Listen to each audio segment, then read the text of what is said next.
ஜனவரி 2 மகாநதியில் இன்னைக்கு என்ன நடந்ததுன்னா, விஜய் வந்து ஸ்டேஜில் இருக்காங்க. அப்போ சர்ப்ரைஸ் பண்ணுறதுக்காக கங்கா வந்தாங்களா. அதுக்கப்புறம் கங்காவை பேச சொல்கிறாங்க. உடனே கங்கா வந்து, எனக்கு இவர் இங்கே வந்ததே தெரியாது, என்னை சர்ப்ரைஸ் பண்ணணும், என்னை நல்லா வச்சுக்கணும் அப்படின்றதுக்காக தான் இவர் இந்த போட்டியில் கலந்துக்கிட்டாரு. ஆனால் அவருக்காக அவரோட மனைவி நான் இருக்கேன் அப்படின்னு காட்டுறதுக்காக தான் நான் இன்னைக்கு வந்திருக்கேன்.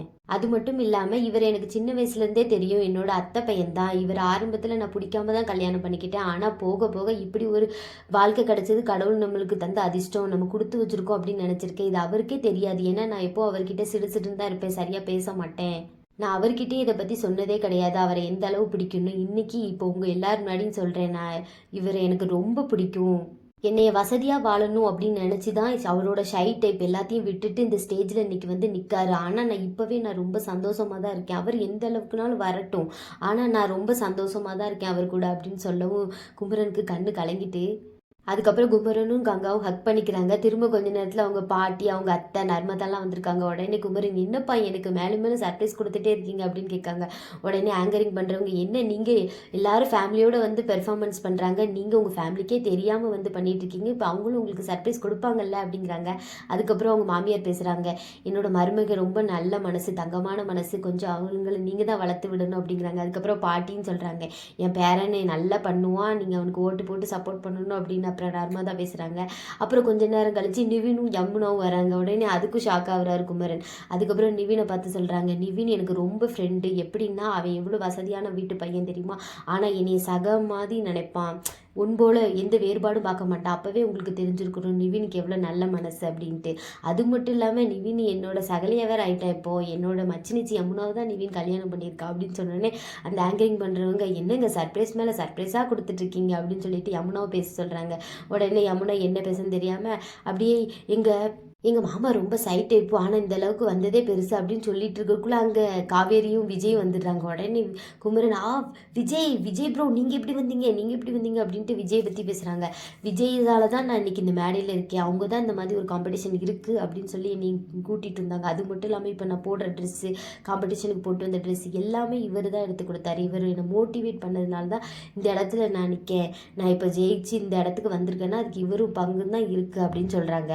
அதுக்கப்புறம் காவேரியை பற்றி பேசுகிறாங்க. காவேரி ரொம்ப பாசமாக இருப்பா அப்படின்னு சொல்கிறாங்க. அதுக்கப்புறம் காவேரி அவங்க மாமாவை பற்றி பேசுங்க அப்படின்னு சொன்னேன்னா அதுக்கு காவேரி சொல்கிறாங்க, எங்கள் மாமா மாதிரி உலகத்தில் ஒரு நல்ல புனிதமான மனசை பார்க்கவே முடியாது. நம்ம இப்போ அவரை திட்டணும் அப்படின்னு நினச்சின்னு வச்சுங்களேன், அவர் அடுத்து நம்மகிட்ட வந்து அப்பவும் அன்பை தான் காட்டுவார். எங்கள் அப்பா கிட்டே இவர் ஒரு விஷயம் கேட்டார், ஆனால் எங்கள் அப்பா செய்ய மாட்டேன்னாங்க. மறுநாள் வந்து எங்கள் அப்பா கிட்டே என்ன வேலை செய்யணுமாம்மா அப்படின்னு வந்தாங்க.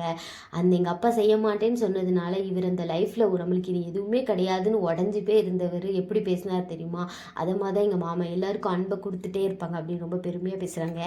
அதுக்கப்புறம் விஜயை பேச சொல்கிறாங்க. அண்ணே விஜய், இவர் நல்ல மனசு, இவர் நல்லா ஜெயிப்பார், இவருக்குள்ள ஒரு யானை இருக்காது, இவருக்கே தெரியாது. அந்த யானை பலம் அந்த ஸ்டேஜுக்கு வந்ததுக்கப்புறம் தான் உங்கள் மூலமாக அவருக்கே தெரியணும், அது கண்டிப்பாக ஜெயிப்பார் அப்படின்னு சொல்லிட்டு குமரனை பார்த்து நம்ம தான் கப் அடிக்கும் அப்படின்னு சொல்லி ஜேஸ் பண்ணிக்கிறாங்க. அதுக்கப்புறம் இவங்க பெர்ஃபார்மன்ஸ் முடிஞ்சோடனே ஒவ்வொருத்தராக ஸ்டேஜில் வந்து பெர்ஃபார்மன்ஸ் பண்ணுறாங்க. வீட்டில் இருக்கவங்க எல்லாரும் பார்த்துட்டு போயிடுறாங்க. அதுக்கப்புறம் விஜயும் காவேரியும் மட்டும் ஒரு காரில் போயிட்டுருக்காங்க, விஜயோட காரில். 2 பேரும் காரில் போயிட்டு இருக்கும்போது காவேரி வந்து விஜய் கிட்ட சொல்கிறாங்க, எங்கள் அக்கா ரொம்ப சந்தோஷப்பட்டிருப்பாங்க, எனக்கு நல்லா சந்தோஷமாக இருக்குது அப்படிங்கிறாங்க. உடனே விஜய், எனக்கும் சந்தோஷமாக தான் இருக்குது அப்படிங்கிறாங்க. உடனே காவேரி, எப்படிங்க இப்படி அப்படின்னு கேட்காங்க. என்ன எப்படி அப்படின்னா என்ன அப்படின்னு கேட்கும். அதுக்கு காவேரி சொல்கிறாங்க, ஒரே பில்டர்ஸு ப்ரொமோட்டர்ஸ்னு இப்படி தான் சுற்றிட்டு இருப்பீங்க, இப்படி சினி ஃபீல்டில் உங்களுக்கு எப்படி ஆளை தெரிஞ்சு இப்படி கூட்டிகிட்டு வந்தீங்க எல்லாத்தையும் அப்படின்னு கேட்டேன்னு. அதுக்கு விஜய், நீ கேட்குறத பார்த்தா இவனுக்கெல்லாம் எப்படி இதெல்லாம் தெரியுது அப்படின்ற மாதிரி இருக்குது அப்படிங்கிறாங்க. உடனே காவேரி, அப்படிலாம் கேட்கலங்க, சும்மா தான் கேட்டேன் அப்படிங்கிறாங்க. உடனே விஜய், நீ அப்படி கேட்டாலும் எனக்கு பரவாயில்ல, நீயே என்கிட்ட கேட்டுட்ட, காவேரி ஒன்று கேட்டு நான் செய்ய முடியாதுன்னு சொல்லுவேனா, காவேரி என்கிட்ட கேட்டால் கடல் தண்ணியை கூட பன்னீராக மாற்றுறது எப்படி அப்படின்னு நான் யோசிப்பேன் அப்படின்னு ரொம்ப இதாக பேசுகிறாங்க. உடனே காவேரி மனசுக்குள்ளே, ஆமாம் இப்படி பேசி பேசி என் மனசை 2 கட்ட நிலமையிலே வச்சிருப்பாரு அப்படிங்கிறாங்க. அதுக்கப்புறம் விஜய், என்ன காவேரி முறைச்சிக்கிட்டே இருக்கேன், என்ன சொன்னாலும் அப்படியே ஒரு லாங் ட்ரிப் போனாமா, போய் ஒரு சாப்பாடு சாப்பிட்டு வரலாமா, எங்கேயாவது தூரமாக போகலாமா அப்படிங்கிறாங்க. உடனே காவேரி மனசுக்குள்ளே, டைவர்ஸ்க்கு அப்ளை பண்ணிட்டு எப்படிலாம் பேசுகிறான் பாரு இவன் அப்படின்னு திட்டுறாங்க. உடனே விஜய், என்ன நீ மனசுக்குள்ளே என்னை திட்டிக்கிட்டே இருக்கிற மாதிரி இருக்குது, அதுக்கப்புறம் காவேரி விஜய்க்கு தேங்க்ஸ் எங்கள் அக்காவுக்கு இந்த மாதிரி சந்தோஷத்தை ஏற்படுத்தி கொடுத்ததுக்கு அப்படிங்கிறாங்க. உடனே விஜய் சொல்கிறாங்க, அதுக்கு எதுக்கு தேங்க்ஸ் சொல்கிற அப்படிங்கிறாங்க. உங்கள் அக்கா என்கிட்ட கேட்டதுக்கு அவளே தேங்க்ஸ் சொல்லிட்டேன், நீ எதுக்கு என்கிட்ட தேங்க்ஸ் சொல்கிற அப்படிங்கிறாங்க. உடனே காவேரி சொல்கிறாங்க, எங்கள் அக்காவுக்கு உங்ககிட்ட தேங்க்ஸ் சொன்னாலும் நான் உங்ககிட்ட கேட்டு நீங்கள் தானே இதை ரெடி பண்ணி கொடுத்தீங்க, அதனால தேங்க்ஸ் சொல்கிறேன் அப்படின்னோடனே அதுக்கு விஜய், ஹஸ்பண்ட் அண்ட் ஒய்ஃப்குள்ளே இப்படி தேங்க்ஸ் சொல்கிறது அன்னீசியாக ஃபீல் ஆகல, கண்ணாடி முன்னாடி நின்றுக்கிட்டு நமக்கே தேங்க்ஸ் சொன்ன மாதிரி இருக்குது, இது ஒன்று புரியுதா இல்லையா அப்படின்னு கேட்கவும் அதுக்கு காவேரி மனசுக்குள்ளே, என்னை கான்ட்ராக்ட் முடிஞ்சோன்னே அனுப்பி விடுறதுல கரெக்டாக இருந்துக்கிட்டு இப்போ ஹஸ்பண்ட் அண்ட் ஒய்ஃபா பெருசாக சொல்கிறேன், இப்படியே பேசி பேசி நீ சொதப்பிக்கிட்டு இருக்கான் அப்படின்னு சொல்லி மனசுக்குள்ளே திட்டுறாங்க.